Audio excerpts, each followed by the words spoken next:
Hey guys, welcome back. Today I want to talk a little bit about Casio G-Shock. So this is my original, I don't know if it's my original, but this is a G-Shock that I have had for 10 plus years, I'm guessing. It's a GW500A. This was my only watch up until end of July of 2019. And since then, I've amassed the collection that I've been reviewing, and I still have more to show off, or to show, and then I've still got some coming in the mail. It's become a problem almost. So today I want to talk about, kind of elevated from here by several steps, the MTG. It's the Metal Twisted G-Shock, I think is what it stands for. I just got this last week. Maybe 10 days ago, I don't know, 2 weeks, whatever. I had missed an opportunity to get this one before in a black and a blue colorway with the combi bracelet. One of my buddies was selling that, and I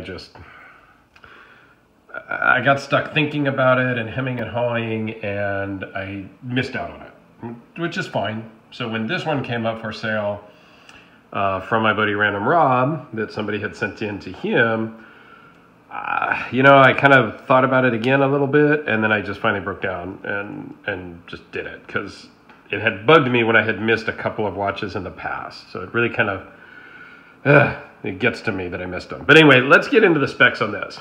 It's a big watch. So the case size is about 45 mil. Without the pushers and the crown guard and this smart switch, screw down crown that it has. The lug width, if you can call it that, is at like 55 mils to here, 55 millimeters from here to here. But the bracelet, this rubber strap, doesn't really bend down. Like on the Casio Pro Track, you measure the lug width here to here, and that's where the bracelet starts to taper down, or the rubber strap kind of bends down and whatnot. But that doesn't really happen here. So it's a little bit deceiving on those measurements. But overall thickness is 14.5 mil to that sapphire crystal. So when you've elevated to this class of G-Shock, you get the sapphire crystal. This is the module 5544, and I won't go into all of the details on how to set every mode and whatnot. We'll just kind of run through it. The weight on this guy is 4.3 ounces or 121.9 grams. See, took care of you this time. I did the conversion beforehand. I usually forget to convert it until I'm actually in the middle of filming the video. But this time I remembered. So let me give you a wrist shot on this, and then we'll go through a couple of the modes of what it has. So this is multiband 6, so it gets its accuracy, it time sets every day from the atomic clock. So here it is on my 7¼ inch wrist. It wears really well. I like the feel of it. It's heavy, but it's not too heavy, and I know that it's there. I wear my watch down at the wrist. I know a lot of my friends wear it just up here above the bone, they kind of call it. That to me just feels weird. So I always kind of push it down. It's loose enough where it can, move. I don't wear them super tight. That's about as tight as I wear them. Some of my bracelet ones are maybe a little bit tighter or a little bit looser, but it just kind of depends on the bracelets itself. There is some Loom on this, which I'll show you at the end, and it does have a light. It is solar powered, and if you can see, let's see if we can get kind of a zoomed in shot. So that black dial in the background is the solar panel. How it has the kind of that waffle pattern, I guess you might call it.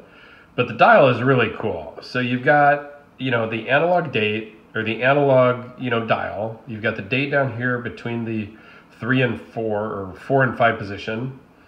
You have a subdial here, which is world time, which I have set to my buddy Dutch, my coworker in Oklahoma, so I can just glance down and see what time it is there. I know it's 2 hours, but it's whatever. Up on top, you've got a 12 and 24-hour little sub-dial registry.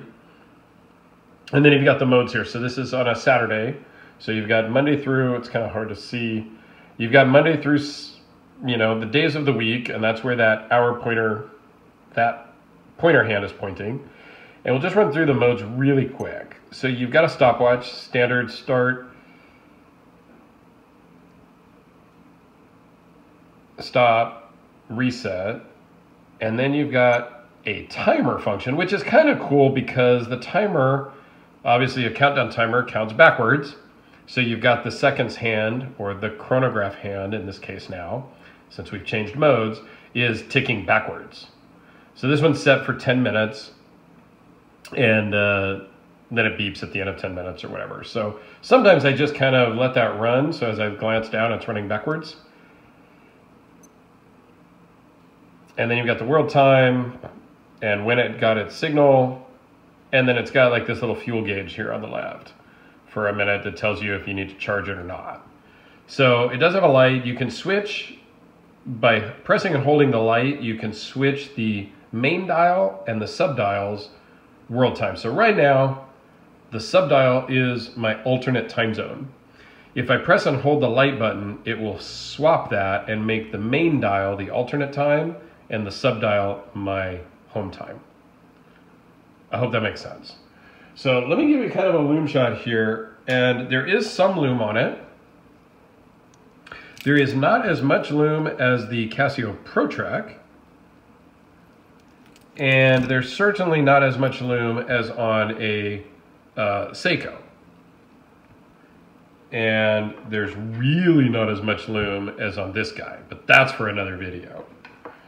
But I'll show you the light here real quick. The light is pretty bright. It shoots out to the side. So it shoots up from here and shoots out, and you can really, you know, you can use it as a flashlight of sorts. It kind of lightens up the area pretty well. So quick size comparison. Like I said, this is a 45 millimeter. This is a 42 millimeter on the Casio ProTrack. This has a lot more tech in it because this has a thermometer, a compass, a barometer, a bunch of, you know, stuff like that. I think there's altimeter in this one as well. This was my grab and go watch because it got its atomic signal all the time. It was kind of my nicer grab and go. This has always been a grab and go. Here it is against the Ninja Seiko build that Random Rob and Loomshot did for me. We kind of did together. Yeah. Loomshot built it, Rob designed it, and I funded it. So it was a collaboration, I guess, of sorts.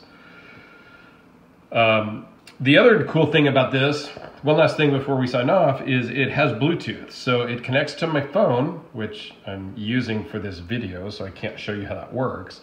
But I can set the time, I can set the alarms with my phone, and set the countdown timer from my phone to be, right now it's set at 10 minutes for the timer. I can set that to 20 minutes, 30 minutes, 40 minutes, whatever you want. And I do that from my phone, and it just syncs Bluetooth and controls the watch. So it's pretty cool. Honestly, I'm not going to use much of that, but it's kind of cool that it's available. So this has really kind of taken over my grab and go status from this one. And I bought this one because it's titanium, and I really needed a titanium watch to go with all my titanium knives.